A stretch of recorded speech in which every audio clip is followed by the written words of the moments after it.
Now, I've been able to maintain a lean, sculpted physique for the last 4 years by maintaining an easy to follow nutrition protocol, which in this video, I'm gonna walk you through step by step on how I got there. But here's the problem you need to understand before we actually cover it. Your relationship with food is broken, and you're not alone. Most driven men like you are caught in a cycle of commitment and crashes. Clean eating followed by inevitable lapses into old patterns. Does that sound familiar? The problem isn't your willpower, it's your approach. You see, you're treating nutrition like a temporary project instead of what it truly is, a lifestyle. And that was the big shift for me years ago. The food companies don't really care about your energy levels. They don't care about your focus, and they definitely don't care about your physique goals. What they're optimizing for is profit, meaning creating addictive products that hijack your brain's reward system. Meanwhile, you're left feeling low energy by mid-afternoon, brain fog during critical work time, self-conscious about your physique, unable to maintain consistency with healthy eating, and the worst part of it all is you're hooked on good tasting poison others call food. So in this protocol, we're gonna cover how to stay lean by staying consistent with clean eating. Now, this protocol is actually built upon 5 key principles I've discovered that when followed, make it virtually impossible to fall off your diet. So let's get started with the principles. Now, what separates an actualizer from a drifter isn't actually unlimited discipline. Truthfully, I don't see myself as having a lot of discipline. But it's having a clear set of principles that guide every decision you make in life, and that's no different during your eating. Principle number 1, eating does not equal nutrition. Understanding what you eat and how you eat are 2 distinct decisions that you need to make separately. Your patterns of eating are separate from the nutritional content of your food. Both of them need to be optimized and considered. Principle number 2, energy first, enjoyment second. This is called the 90-10 rule. 90% of your meals should be consumed primarily for fuel. 10% of meals can be for pure enjoyment. Those 10% meals should be consumed when you don't need your energy at 100%. Now, this typically equates to 2 meals per weekend, typically for most on the weekends. Principle number 3, your environment controls your eating. Your surroundings, the information you consume, and the people around you drastically influence what and when you eat. So be mindful of these variables and ideally be in control of them. Throw out the junk food from your kitchen, unsubscribe from the food marketing emails, and surround yourself with fit friends that will make being healthy and staying consistent much easier. And principle number 4, fancy fails, simple scales, otherwise known as the OSOM principle. This is standing for one set of meals. Now, this is the secret weapon of high performers. Instead of constantly deciding what to eat, establish one set of meals you'll eat for weeks at a time before changing things up. And this might sound crazy, but I've more or less eaten the same OSOM for the last 3 years, and guess what? I've loved it. I actually just finished a primal bowl before recording. Now, here's why this works. It eliminates useless decision making. If you eat 3 meals a day times 7 days a week times 52 weeks, that's 1,092 decisions you make every single year just on a basic necessity of what to eat. And if you haven't been told, you have a finite amount of decision capital per day that shouldn't be going to dumb things like this, especially if you're going to do great things in life. Especially if you want to build a business, have real impact, make smart decisions. Don't be spending a little bit of that time capital deciding what to eat every day. And the same goes for choosing what to wear. Truthfully, I have a very limited closet here, and I only wear very simple items Monday through Friday for the same principle. So eliminate repetitive decisions, especially ones that shouldn't require any decision making in the first place. Another reason why this works is it strengthens your discipline. Okay? If you have to constantly fend off that novelty, when you do, you're strengthening your discipline or strengthening your willpower. Number 3, it's going to save you time, money, and energy. Why is this? Well, First of all, if you have an OSOM and you're committed to it, that means you're not spending money on Uber Eats, Skip the Dishes, or whatever else by ordering out all the time. Next, you know that when you buy this food, you cook this way, you can get easier and easier or faster at this thing, allowing you to save energy and time. And the last reason that I think OSOM is amazing is it allows for nutritional perfection. So what does this mean? Well, nutritional perfection more or less looks like hitting all of our micronutrients and our macronutrients at large. Okay, so our vitamins and our minerals are something that a lot of you skip out on primarily because you're just not eating properly. And if you just take the time once to look at an app like Chronometer, map out all of the food you're going to eat on a daily basis, and then kind of play a little bit of Tetris on fitting in what vitamins and minerals are within what foods. And as long as you eat nutritionally dense foods, you can typically come to a place where you hit your daily recommended values across everything, if not in excess of. And in today's world with, soil degenerating, things of that nature, it's becoming much, much harder to just hit it baseline. Mind you hit it with a haphazard diet or something where you're changing every week and you don't actually know what you're hitting day to day, which is going to show up as diseases down the road, low energy, headaches, things of that nature where you can't really pinpoint it. This completely eliminates it by hitting nutritional perfection with OSOM. Now, if this is a little extreme for you, which I get, what you might want to do is just have 2 to 3 OSOMs, so 2 or 3 set of meal plans that you just rotate every week or every couple of weeks, whatever works for you. Just find something that you can stick to and stick to it for weeks at a time before rotating. That's it. The principle here is consistency and energy over novelty and flavor. And the last one, principle number 5, is when you eat matters as much as what you eat. So your body's ability to process food changes throughout the day. Front loading your calories in the morning and finishing your last meal 3 to 4 ideally plus hours before sleep actually optimizes your energy curve and recovery. I don't know about you, but if you've ever eaten something heavy, especially sugary or heavy on carbs right before bed, I've personally woken up feeling more fatigued, having brain fog, and truthfully just not being as motivated to attack the day versus the days where I finish my meals 4+ hours before I go to bed. And if you haven't noticed that and your awareness is a little low, what I would recommend is truthfully doing an experiment on the weekend, Friday or Saturday, eat some sugary stuff or, just a heavy meal 1 hour before bed, and then go to sleep. When you wake up, notice how you feel that day. If you're thinking, Cam, I literally wake up every morning with brain fog and I feel fatigue and I don't want to get out of bed, that's another conversation, brother. And if that's you, you might want to follow me, subscribe to me here, because we got a lot more to help you out than just nutrition. Now, back to principle number 5. Just like sleep, our body wants to eat at certain times and not others. So this principle is called chrononutrition, the underlying science.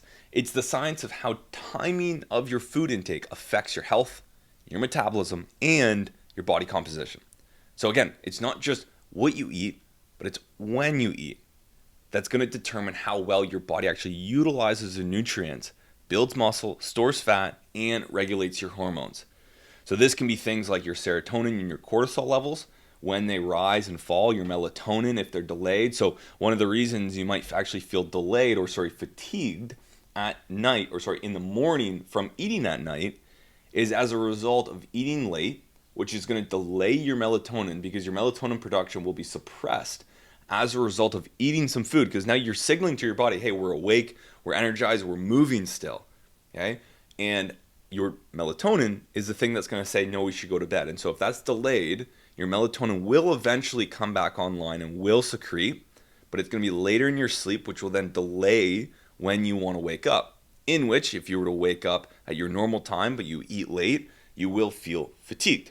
Okay, so by eating according to our circadian rhythm, according to what we should be doing based off the sun and chrononutrition, you actually regulate your hormones and you have a more succinct, optimized energy curve. Okay, but all of this, to be said, is built upon one real premise here. your body runs on something I just named a circadian rhythm. Now, you've likely heard of it via sleep. This is a 24-hour internal clock that regulates everything from hormone release to body temperature, sleep and wake cycles, and yes, our metabolism. So when you're thinking about what times to eat, it's really important to consider eating with the sun, which you're going to get into. Now, here's the protocol. Okay, we've gone through the principles. What are the principles? Principle number 1 is eating does not equal nutrition. You must make the decision on how you're eating and what you're eating as two distinct decisions. Principle number 2 is energy first, enjoyment second. Using the 90-10 rule, mastering 90% of our meals for energy, 10% of our meals for enjoyment, so we're not blue balling ourselves here, gents, because I get it. We want to have some sort of break in our meals, and that's where the 10% meal comes in. Principle number 3, your environment controls your eating. So consider the following: your surroundings, the information you consume, and the people you hang out with. That will dictate how easy or hard it is to stay consistent. When I change my environment, I only surround myself with guys that are fit.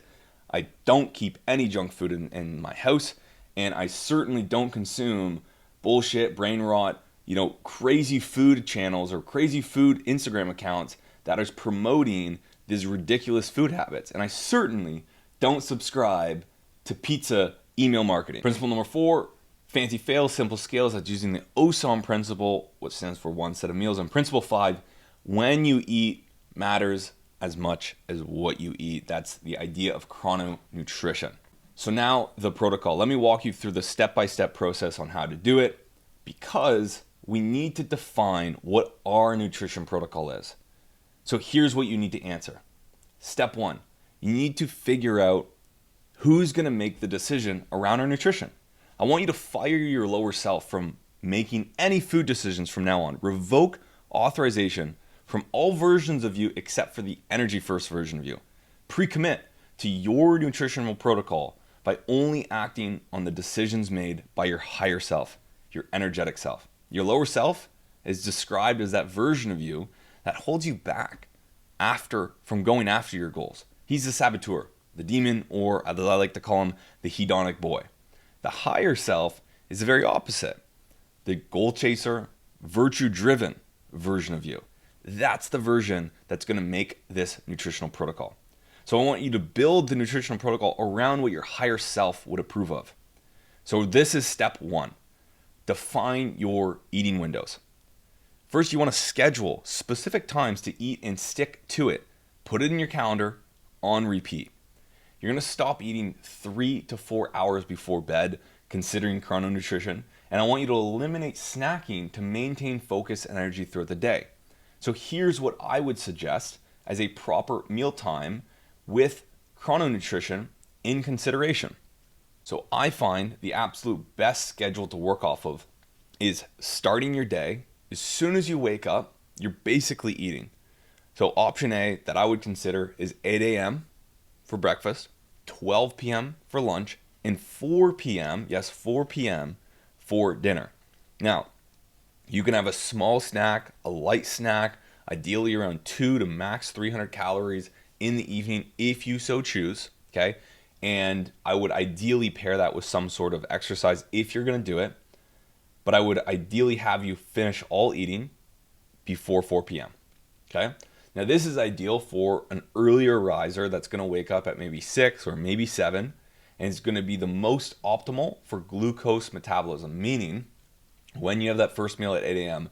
and it's going to be carb heavy, you are going to get the most benefit from leveraging and utilizing the glucose in the carbs that you consume. Now, the next option that I would recommend is 9 a.m., 1 p.m., and 6 p.m. So this is a balanced mid-morning start, still early enough for good circadian alignment. And the last one, this is the latest I'd go, is 10 a.m., 2 p.m., and 8 p.m. And your dinner might need to be lighter and more protein focused if you're going to go with this option. You can get away with this in the summertime because the sun is up longer, and so your body just naturally is going to expect to be up longer and more active. But during the winter, I would highly suggest veering away from using this option. Step number 2 is building your OSOM. What you want to do is create your one set of meals and just stick to it. Commit to it for a full month and feel the power of simple eating. So my OSOM currently, and for the last 3 years, has been something to the effect of this. Breakfast, I eat at 8:30. This is going to be a tropical smoothie, and I will drop below what all the ingredients is. But more or less, the tropical smoothie includes mango and banana. That's really where the tropical side comes in too, with some other ingredients, which I'll attach below. For lunch, I then eat at 11:30 a.m., in which I'm having a primal bowl. This is my go-to famous meal that is super simple to make, yet it is the very thing I look forward to every single day. 8 ounces of ground beef, seasoned with a little bit of Cajun, 1 avocado, and a bit of salt. Right now, I've been changing it up and having more of a Greek bowl. I don't really call it Greek. It just says tzatziki on it, but it's beef, avocado, salt with tzatziki with chopped pickles. Goes incredibly hard. Try it out. And then for dinner, I'm eating this at 3:30 to 4:30, depending on the day. And almost every single time, I'm having a steak or a salmon along with either sweet potato or rice. One or the other, very simple. I'll typically opt for sweet potato. I won't eat rice too often, only when I have some sort of sport or activity that I'm doing later in the day. Otherwise, as it pertains to chrononutrition, I wouldn't really be eating any real heavy amounts of simple carbs like rice later in the day. And I'd opt for either sweet potato or some sort of veggie. Which brings me to step 3, plan your 10% meals. So again, a huge reason why over the last 4 years I've been able to stay extremely consistent is having scheduled 10% meals. I don't need to impulsively go eat the candy or the chocolate or the cookies or the donuts or whatever that is for you. I know for me, I've been through my fair share of kryptonites and sweet tooth.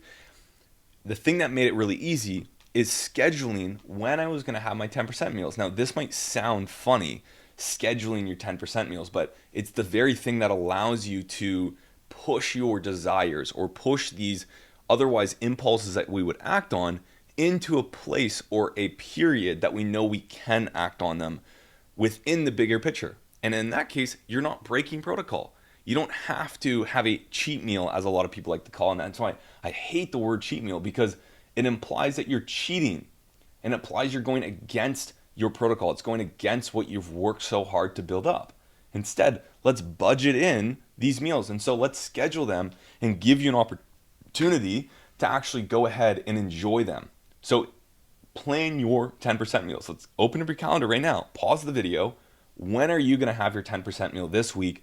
And plan it when your energy isn't needed. Okay?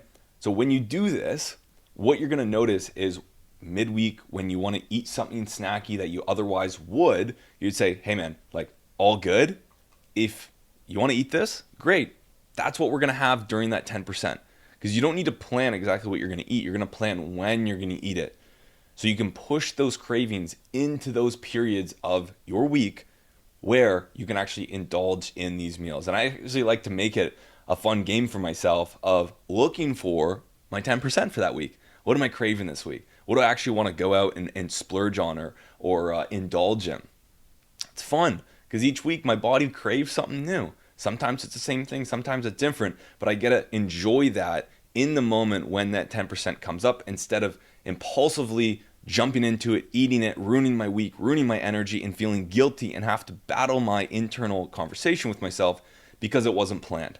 Okay?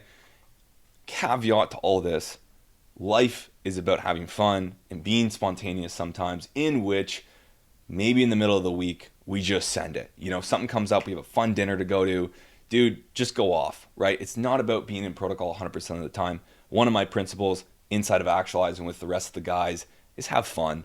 Okay? And sometimes that means being spontaneous as long as you don't let it get in the way too many times and go off protocol for too long.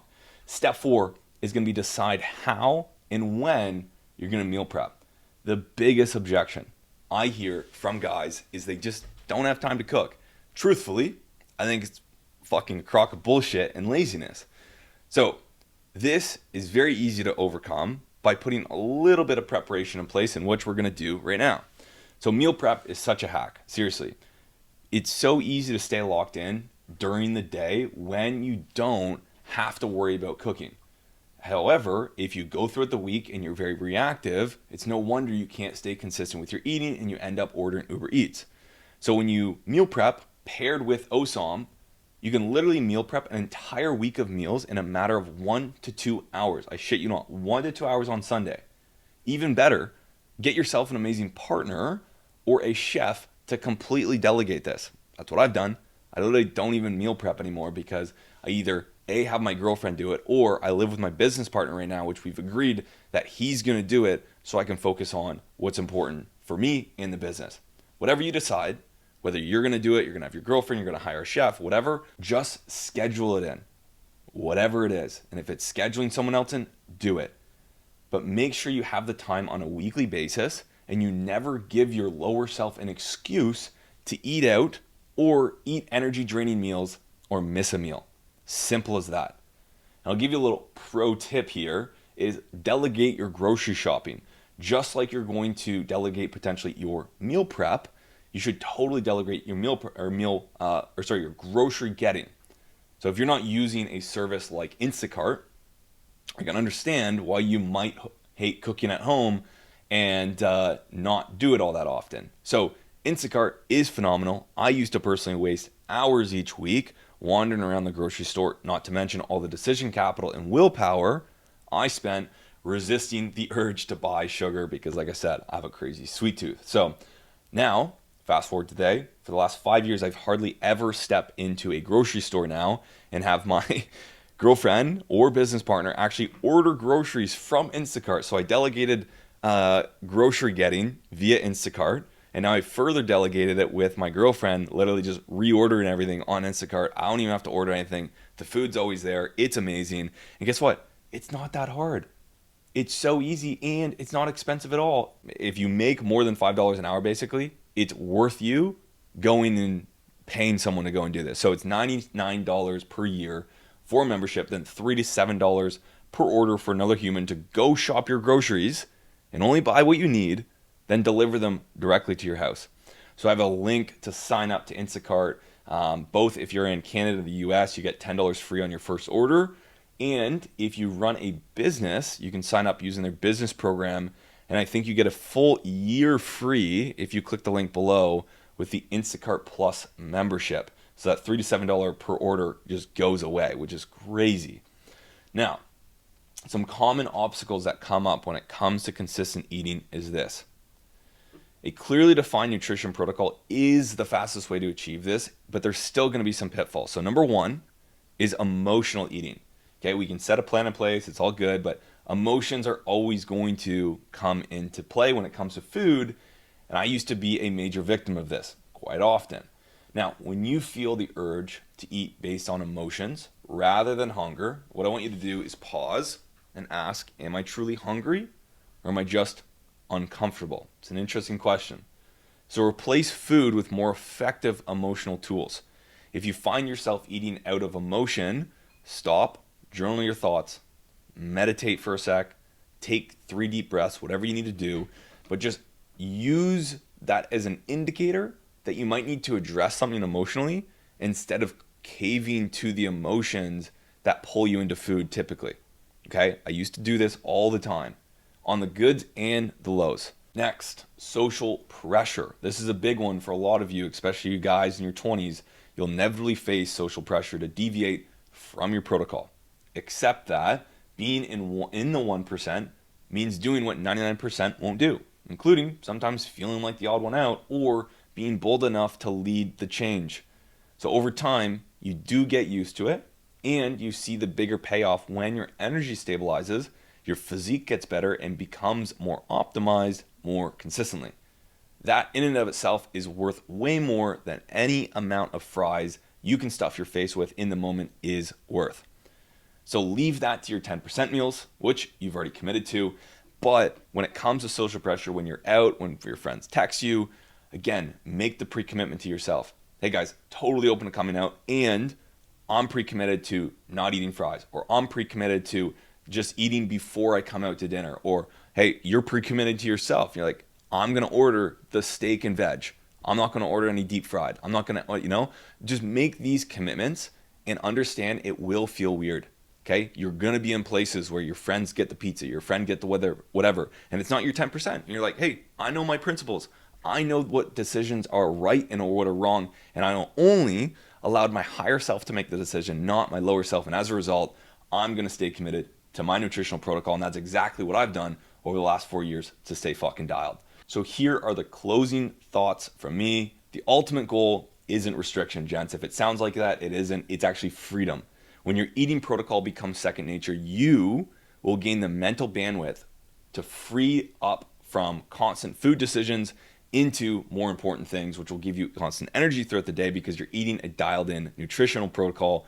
You get improved focus and cognitive performance because you're not eating shitty food all the time. A physique that reflects your commitment to excellence, and complete control over a fundamental aspect of your life that will always be in your life because it's not a temporary project.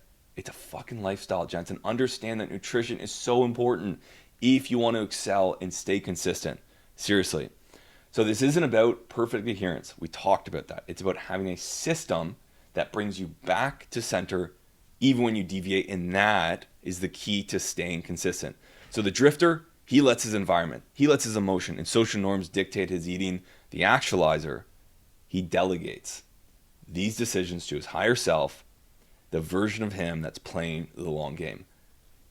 If you guys enjoyed this, stay tuned for more by subscribing below, and subscribe to my memo to Men, where I give you one proven protocol every single week on how to optimize yourself to get a little bit better to that best version of you. I'll see you in the next one.